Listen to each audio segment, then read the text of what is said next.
scenario, the numbers of people that have left the country are not still up to 5 to 10 million people. So it tells you and I that there's work to be done back home as much as we need the diaspora to also contribute to the Nigerian economy. So based on each state's data, I'll focus on Lagos State. Lagos State data shows that we have about 27% that are about 27.3% in 2016 and 29.4% in 2022 that are multi-dimensionally poor. So in some other states too, it's pretty very. In the north is about 80%, as high as 90.5% in some states. So why I'm sharing this data is that you realize that there's an urgent need for entrepreneurs and people that will do business to thrive in our time, as well as the fact that entrepreneurs need support from fantastic individuals that don't have the capacity to start businesses. So there's need for collaboration to build an ecosystem that meets our need locally in Nigeria. So that we have a youth demography that owns about 67% of enterprises in Nigeria. Out of that 67%, we have 43% that are women driven as well. And this was documented in 2021. So we have a lot of work to do as a nation though. But why I think that Nigeria is in a very, very pivotal season of our lives is that look at the stats that says to your right or left rather that says how old is your bank. First Bank is about 129 years. Union Bank is about 106 years. Women Bank is about 78 years. UBS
Are you in?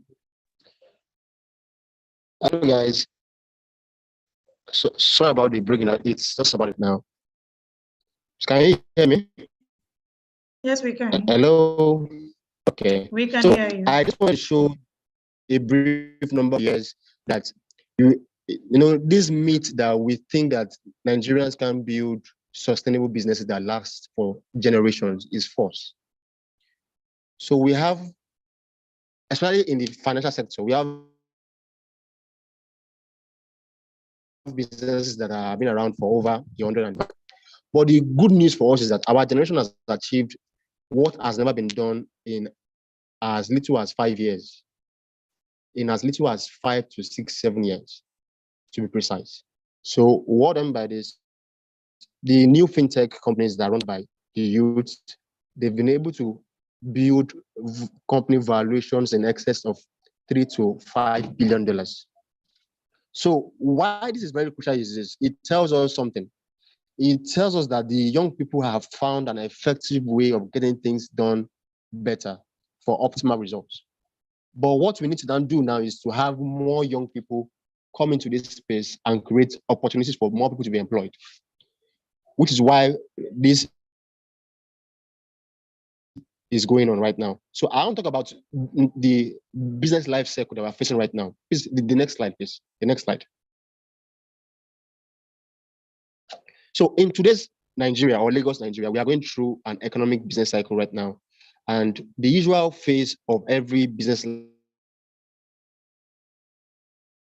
life cycle is after a recession, there's usually a depression.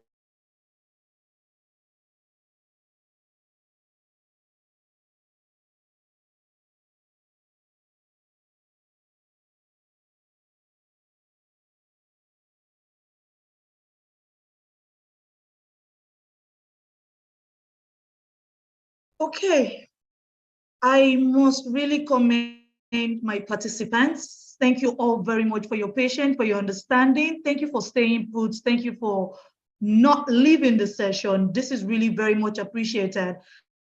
And as a backup, what we've done is to get a co-facilitator in person of Mr. Oluwaseun Oshikalu. He is a risk manager and he is also very versatile in terms of our topic for today. And so as one of our very own here at LSETF, he would be speaking to us on this very topic. And so please, while our facilitator is sorting out his glitch, we will give the floor to Mr. Oluwaseun Oshikalu. Thank you very much, Seun. You're welcome to the session. Please, you have the floor. Okay, good afternoon, everybody. Well, thank you for the opportunity to speak on this platform. All right, so looking at the topic that we're speaking to right now is building what's it called? I will call it building a thick skin at a time like the building organizational resilience during economic downturn. I want to say our previous speaker has given us a very great background which we can, of course, build on. We know that the states which we are right now, and let me let you know that it's not just peculiar to our country.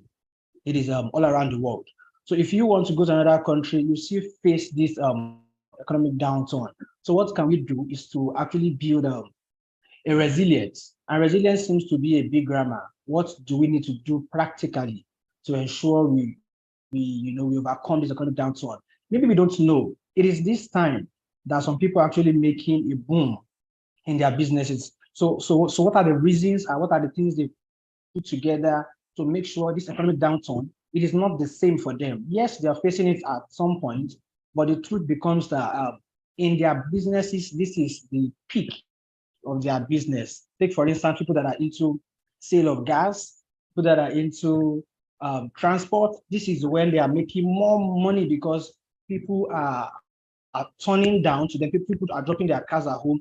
So just to make it very broad, I just want to look at a few points that we can all learn from, that, of course, will be useful for us in our various spheres, in our businesses, that could make us overcome, or that could make us stand strong at this economic downturn. The first thing I would like to look at here quickly is looking at costs. Cost is my first target. Yes, the essence of every business is to actually make profit. And then in finance, there are two pendulums. It's costs and returns. So if your cost is much more than your return, of course, you're running at a loss. But if your return seems to be reasonable compared to your cost, it is a profit. So how do you cut the cost? Cutting cost does not mean you're cutting your raw materials, does not mean you're stopping some things. It only means you're being disciplined in your expenses. Looking at Nigeria as a case study, we realized that I think it was it yesterday or 2 days ago, the president announced that some persons are going to the UK to the US for a meeting, that those that are not actually needed there should stay back in Nigeria. It is a part of the cost-cutting strategy, I beg your pardon. So what I'm saying in essence is, the first thing I'm mentioning here is cost control. Cost control will help us reduce our cost of production will help us reduce our total cost incurred, and in turn will help us increase our revenue, will help us increase our profit at the end of the day. So that is my first point. It goes a long way actually, but because I don't want to go too granular, I don't want to go too particular for each industry, I will just mention that cost-cutting strategy is something that we should look at. For example, if you are into dispatch, if you are into production, you'll be looking at what other strategy can I put in place to ensure that my cost is reduced. For instance, let's say cost of energy is, let's say, 40% before. I don't know. So now it is obvious that your cost on energy will have increased to, let's say, 70 or 80% because the cost of petrol has increased significantly. So what I'm saying is, we look at strategies depending on the industry where you play. What can I do to ensure that my cost is being managed? Because if you're not managing your cost, you're playing with your profit, and then profit and loss are just two opposites. You cannot have the two at the same time. Moving forward, strengthen our financial position, which looks like a broader language of what I just mentioned now. How do we strengthen our financial position? I will still mention costs and a few other things. I realized that the difference between a major business and the so-called small businesses is the fact that the informal businesses seems to be what's it called? They see themselves to be small, and then we lack proper record keeping. And I will say that it will be necessary for us to have a proper record keeping, as that will help us strengthen our financial position. And one thing this will do to us also is that it will help us have proper record in case of request for funds. You realize that for financial institutions, for banks, if you need financial support from, let's say, loans grants, the request from you, the request for your your financial reports for a particular period, or your bank statement for a few periods. So if you lack all of those records, of course, you cannot seek for funds, you cannot seek for grants, and then how do you survive, this economic downturn at this particular time? And then one thing again I like us to look at again is diversifying our revenue streams, which is very heavy right now. Yes, I understand that it's not very easy to start what you have not been doing before, but diversification is a form of increasing or improving our portfolio, our business portfolio. And how do I mean? If formally what you do is a particular line, because of the way we are right now, you should be thinking vast. You should be thinking out of the box to see that, okay, what can I do to not outweigh my overhead costs? Because your overhead cost is actually servicing, let's take for instance, 10 things. What can I do to ensure that this overhead cost is now servicing 20 things? And then, of course, it will increase your revenue. And when revenue increases and your overhead cost is still constant, it will, of course, increase our profit. So diversification would be a very advisable, advisable strategy to put in place. And also, I don't know if we, hold on, please.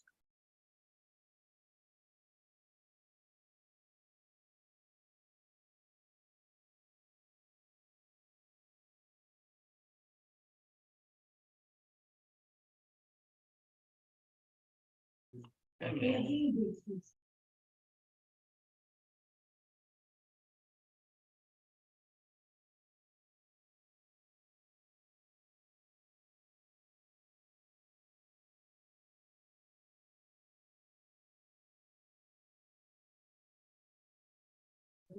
Yeah. Then apologies, I didn't show my fine face before, but now you can see my fine face.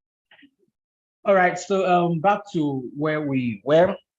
So I was talking about diversification. I would have loved to use a few industries to actually to explain this diversification and how it can help our revenue streams. One thing I've mentioned before now is to say that the major essence of we being in business is to actually make profits. If you're not making profit, then you're not doing the business. Only if you're into impact making business like ours. So diversification will help increase our revenue.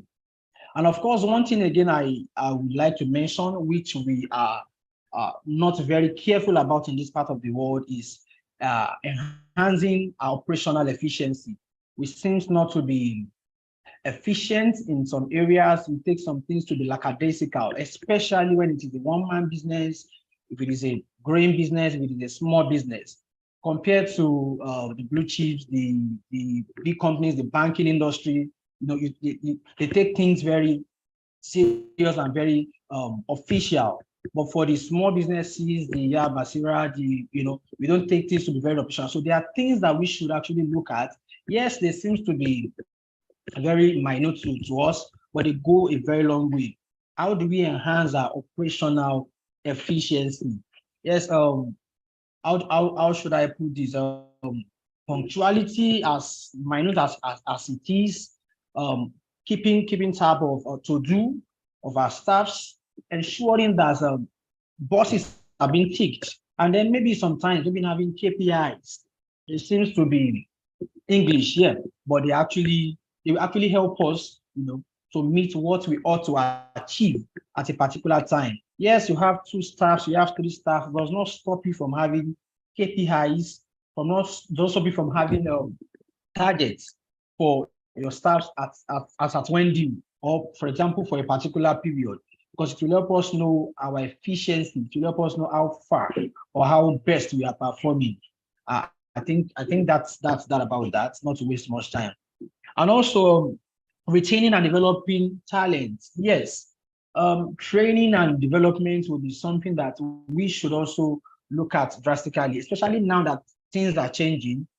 We should be careful to know that, okay, this is the next thing to learn, even if it is what you don't actually. So for example, I stumbled on a show, yeah, on TV yesterday, and someone was talking about CNG gas, a mechanic that he's been working on automobiles and then been petrol on the load all along. But now that he realizes that the trend is switching to gas, so what do you have to do is to quickly learn the new trend, and then you can be useful, relevant in market. The second point I mentioned earlier was diversifying revenue streams. This kind of person will start repairing automobiles for petrol, for diesel, and again for gas, because he had been able to train himself quickly, doing it as swift as possible so it can be relevant in the market. And the same thing should go for our employees as well. Retaining and developing talent. Let me let you know this. Staff turnover in an entity is not a red flag, but does not speak well. I must tell you. It shows that some things must be done or should be done. And how can small businesses, growing businesses, ensure that staff retention is achieved, or staff turnover is not alarming, is to ensure there is development. Let me let you know this also, that the essence of businesses is to make profits, while the essence of staffs or employees working is to make salary, to ensure they are having fulfillment in what they're doing. And how do you track fulfillment? Is in terms of your revenue, your salary, your allowances, and the learnings, the trainings you're getting. What value is the job adding to you? So it goes beyond you just doing the work. And then how often do we train our employees? Might not be the big training, but training is training. As far as it is adding value to them, it is helping them, and it could make them relevant even outside that job. I think it's something we should look at, and that is that about retaining and developing talent, and also fostering customer relationship. Yes, sorry, fostering customer relationship is something that we should also look at. Customers are the reason why we are in business, and it's a slang I learned a long time. Customers are the reasons why we are in business. So if you lose the reason why you are in business, so it's obvious that you can't make anything out of that particular business. So how do you now foster customer relationship?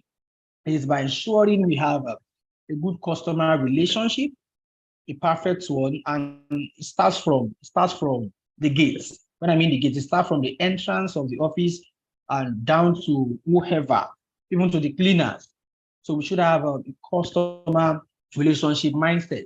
to ensure that even if the customer is not really making sense as expected, we should have a better way of conveying our information to them, reaching out to them. And then there's this trend that I got recently again, is the fact that everything is now on social media.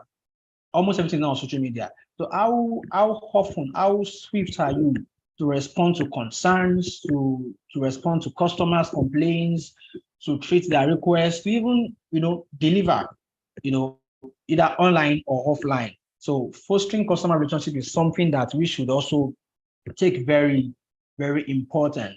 And finally, which is my core area, is anticipating and mitigating risk. Yeah, risk, it is risky not to take a risk in business, and it is risky to be careless in business. You ask me, so what should we do? Yeah, because every business have its own risk. So what do we do is we mitigate them. Mitigation means how do we bring them to the barest minimum? How do you ensure a particular risk does not crystallize? And then if it happens, will it send me out of the business? Will I still remain in that business? So those are the major factors we're looking at here. So for example, if you're driving a car, it is obvious that we have flat tire one day. It is obvious that we have maybe engine issue one day. So to avoid all of that is to ensure you do your proper checkup, regular checkup on your cars. So all of these checks, all of these processes, all of these measures are your risk mitigating strategies. So in your business as well, to ensure you don't run out of stock, to ensure you have enough cash at hand, to ensure you have enough cash flow, what do you do? So there are basic strategies that you must put in place to ensure that you're not being pushed out of the business. So you do the proper regular stock taking, you do your proper review, you do your checks, and everything you do that will keep you in business. They are your mitigating factors. I can't mention a lot now because our businesses are obviously different. So depending on what you do, try to itemize whatever will happen to your business that will chase you out of the industry. That is highly risky. But whatever that will happen that will still make you retain in business. So you should find a way to do a lot of them. Permit me to use this little example also. So if whatever you do, yes, every investment, every business have its own risk. So if you want to avoid the risk 100%, then you're not ready for business. But if you are ready for business, then you should have your mitigating factors, right beside you. So not to waste much of the time, anticipating and mitigating risk is something that we should take very important. And of course, try to itemize them, show them as expected. I want to say thank you for the opportunity. Should you have any question, I will. Okay, let me check if you have questions.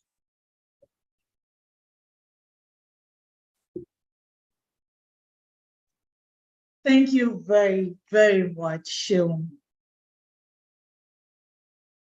Thank you very much, Sheung. Thank you for saving the day. I mean, we just had to bring you in and then we tapped into your brain and here you are, giving us all of these out of head, without you expecting it before now. And so we applaud you very well. Thank you very much. I would like our participants to please applaud Oluwaseun Washikalu. We must have really picked one or two things from what he has said, and he has done a lot of justice to this topic. I was able to take back a lot, within this short space. We apologize on behalf of our facilitator in person of Mr. John Falola. Mr. John Falola was seriously having a very bad network issue, and he was a very bad one for him, and he really did wish that he could have been here to do justice to this topic. This is a very good topic he would have loved to give us a lot of insights on. But notwithstanding, I am sure that we were able to get a lot of insight from what Sheung has done with this topic for us this morning. I was able to get that cost control is very, very important in this period. you have to find a way to balance your overall head cost and then also balance your turnover and then take your bookkeeping very seriously so that you do not have a case where you are spending both your capital and your savings, and then we think we're in business. And that's exactly the pitfall in this kind of situation. And then he also mentioned that there's a need for us to strengthen our financial position. I think that is very, very important as a business person in this very trying time. Very, very important for us to put in place our financial position, making sure that we're able to get good financial support that would help keep our business afloat, and then what we can leverage on financially to make sure that we keep our businesses running. Having put into control a lot of things that needs to be controlled in terms of our costs. And then I also hear him mention that we needed to switch fast. I really did have to put that down, switching fast, very, very important. So what are those things that we could do or that we can add or that we can reduce in order for us not to go out of business, remain in business, but then we need to ask ourselves that big question, what are people looking out for now? I mean, for somebody that is in a business that are for luxury, you need to seriously look at, okay, are people going to be out for luxury business right now? Luxury should be minimal right now in this economy, and people would definitely be looking out for things such as maybe food and other businesses like that. So you should learn how to switch, how to balance your business with other businesses that you know would keep you in business at this period in our economy. And as well, diversifying our revenue stream, more like having just more than one income stream. It would really help our business. I mean, all of these points was being said by Shehu, and we really appreciate all of his input to this topic. And at this point, I would really want us to please put our questions, if we have any, in the chat, in the Q&A box, so that we can take your questions and let Shehu do justice to it. Thank you all very much. In as much as we had this hour each at the beginning of the session, thank you for staying put. Thank you for being a part of the session. Would like to take your questions now. Thank you very much, Shehu.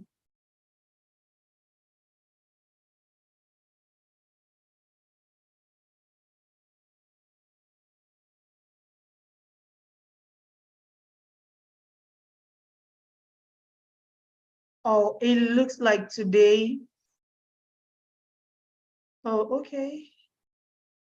Alasukami, can you please put your question in the Q&A box, please?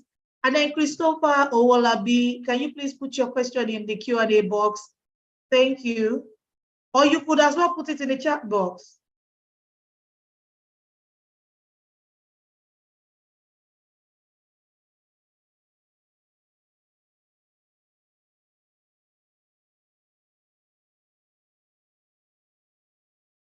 I think she was just introducing herself. Yeah, she's just introducing herself. She's asked a question.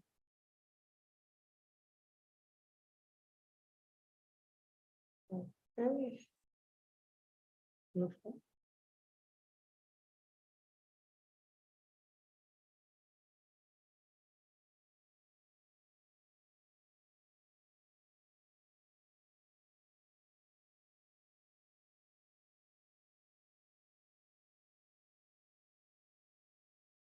Okay, so it looks like today is just a very awesome session.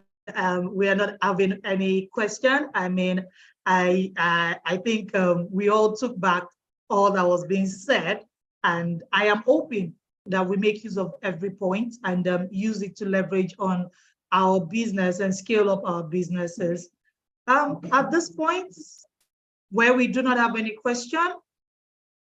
Oh, okay. Christopher Owolabi just dropped this question. He says, my question is, most of the skills training on the LSETF, why are they using age limit? Oh, so sorry about that, Christopher. The reason is because we're making this available for the youth. And you would agree with me that the youth is within that age group. And that's why we have the employability skills acquisition training for people within that age group. It's not like we're limiting age. It's a program that is targeted at getting the youths at that enabling environment. Yeah, so thank you very much for that question. I hope that answers you. Yeah. Okay, Bukola had the same concern. I hope I've answered that question. If you have youths within and around you, within that age group, please let them visit our website on www.lsesp.ng and see the benefits that are available for them. Thank you very much. Okay. The website is on the chat box. You can pick it up. If you have youths within that age group of 18 to 35, they can please visit that website and see what's available for them. Thank you all very much. And so we have an anonymous question here that says, what key performance indicator, that's KPI, should organizations track to assess their level of resilience? Sheung, please. Thank you. Okay, so I mentioned earlier that all of these are industry or business specific. So it depends on what you actually do that will determine what the KPIs will be. But generally speaking, the KPIs will revolve around operations, efficiency, yeah, maybe around that. So let me break it down. So this is what I'm saying. So if you're into production of, let's say food, maybe FMCG. So what you're looking at, how efficient is this person? So how many were you able to do? Okay, you set a target to say that you must do 50 this week. So out of that 50, your target is, let's say, 40. So if you can do 20 or 40, you have 50%. So a way of measuring performance will be also what's it called, a major way of tracking our KPIs. And aside from that, efficiency too. So how fast you are, the different ball games. So how efficient are you? Your error rates will be checked to actually check performance. I mentioned punctuality also. So all of that put together, and I repeat again, they are industry specific. Depends on what you do, and that is how you can actually check. So as a owner of business or as a business owner, you can tell what do you check to tell if someone is actually performing or not. So if there is no check for performance, we do what we like. But there is a check for performance, then of course you can be sure that people will deliver, and then the business will, of course, grow. I think I've been able to answer your question. Thank you very much, Sheung. Thank you very much, Sheung. Yes, you did. And for our anonymous attendee, I hope that answers your question. Thank you. And then there's another question here that says, how can business owners motivate employees during this tough time? Yeah, so if I'm not mistaken, I think you're talking about palliatives, right? Yeah, so motivating staffs at this time would go beyond money. Yes, you can give out money, but how should I put it? Incentivizing transportation will be a very long one, be a very good one for staffs, and maybe resources. Let's take for instance, food would be a very long one, and one critical one also will be maybe staggering work. How should I put it? Staggering workplace. What I mean is work from home, work in the office. If your own work is something someone can do anywhere, yeah, so you should have appliances, you should have instruments that could make someone work from home. And of course, I mentioned earlier, the earlier question, measuring performance. If your business is not what you can actually measure performance away from work, it becomes a problem. But if it is something you can measure performance away from work, yes, why not implement 2 days of work, 3 days in the office, so that it reduces the cost of transportation, the burden reduces on them, and they can actually perform better if they are off work. So incentives around money, transportation costs, work from home, increase in salaries, you can afford it, and a lot of that will go a long way to, I'm sure, to motivate staffs at this critical time. Thank you very much. Supporting your staff in all ways, getting them staggered working hours, and then also giving them opportunity to work from home and work from anywhere, increasing salary, and trying very much to understand that we are in this together. Everyone is affected, would go a long way at this time to get the best out of your staffs, like Shewa have said, and at the same time, giving you the best as well. Yeah, so with that, we say a very big thank you to everyone for joining today's session. Thank you very much for being on this session. We are hopeful that for everything that you've learned today on the session, you're able to put into your business and leverage on it to scale up your business. LSETF is always and would always be your partner in progress for your business. Please feel free to send us questions if you have any after the session. We would be sharing with you the recorded version of this session via your emails. And as well, you can watch the recorded version via the link that we would share on YouTube again in order to pick some points that you would like to pick and listen to all over again. My name is Eric Shebukola Oluwafumlayo, Business Support Officer here at LSETF, and we would always do everything to support your business and help your business scale. Thank you once again. Thank you to our facilitator for saving the day. We really appreciate you for coming in at that time and making sure that we have today's session seamless. Thank you so much. And to everyone, do have a very wonderful day ahead today. Thank you. All the best. Bye, everyone.